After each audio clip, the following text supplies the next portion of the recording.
உளவியலின் தோற்றமும் அது தனித்துவமாக வளர்ந்த வரலாறையும் பற்றி இன்றைய காணொலியில பார்க்கலாம்.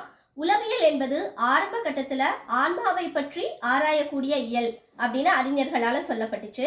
இந்த ஆன்மா அப்படிங்கிறது நம்ம உடம்புல எங்க இருக்கு, அதனுடைய பொருள் என்ன, அதனுடைய செயல்பாடுகள் என்ன, நம்ம இறப்புக்கு அப்புறம் அந்த ஆன்மாவானது எங்கே செல்கிறது, இந்த மாதிரியான நிறைய வினாக்களுக்கு விடை சொல்லக்கூடியதுதான் உளவியல் அப்படின்னு சொல்லப்பட்டுச்சு. இதற்கு ஜி நாகராஜன் ஐயாவுடைய கல்வி உலகியல் புத்தகத்துல ஒரு எடுத்துக்காட்டு சொல்லப்படுது.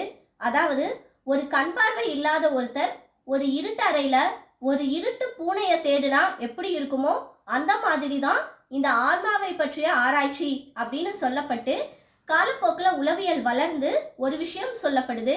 அதாவது, உளவியல் என்பது மனதை பற்றி ஆராய்ச்சி செய்யக்கூடிய இயல் அப்படின்னு சொல்லப்பட்டுச்சு. அப்ப மனம் அப்படிங்கிறது சிந்தித்தல், உணர்தல், செயல்படுத்துதல், அதை தான் புலன் உணர்ச்சிகளை தூண்டுதல் அப்படிங்கிற 3 செயல்பாடுகளை பற்றி ஆராயக்கூடியதுதான் உளவியல் என்று பறைசாற்றப்பட்டுச்சு. நம்மளுடைய உடல் இயக்க செயலுக்கும் மன இயக்க செயலும் வேறுபட்டது அப்படிங்கிறத ஒரு எடுத்துக்காட்டுல சொல்றாங்க. அதாவது, ஒரு இடத்துல இரும்பு துண்டு வைக்கிறோம், இன்னொரு இடத்துல காந்தத்தை அதனுடைய பக்கத்துல வைக்கிறோம். அந்த காந்தம் இருக்கக்கூடிய திசையை நோக்கி, அந்த காந்தத்தை நோக்கி அந்த இரும்பு துண்டு நகருது. ஆனா இந்த செயல்பாடு முற்றிலும் அறிவியல் மயமானது. ஆனா ஒரு மனிதனுக்கு அந்த மாதிரி கிடையாது.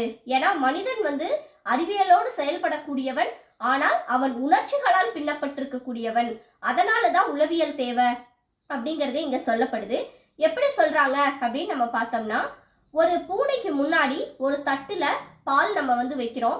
அப்ப அந்த பூனை என்ன பண்ணுது, இந்த வெள்ளை நிற திரவமானது பால் அப்படிங்கிறத கண்களால பார்க்கும்போது அதனுடைய பசி உணர்ச்சி தூண்டப்பட்டு ஒரு செயல் விருப்பத்தோடு நோக்கமாக, அதாவது தன்னுடைய பசியை தீர்த்து கொள்ள வேண்டும் என்ற நோக்கத்தோடு அந்த பாலை நோக்கி பூனை வருது.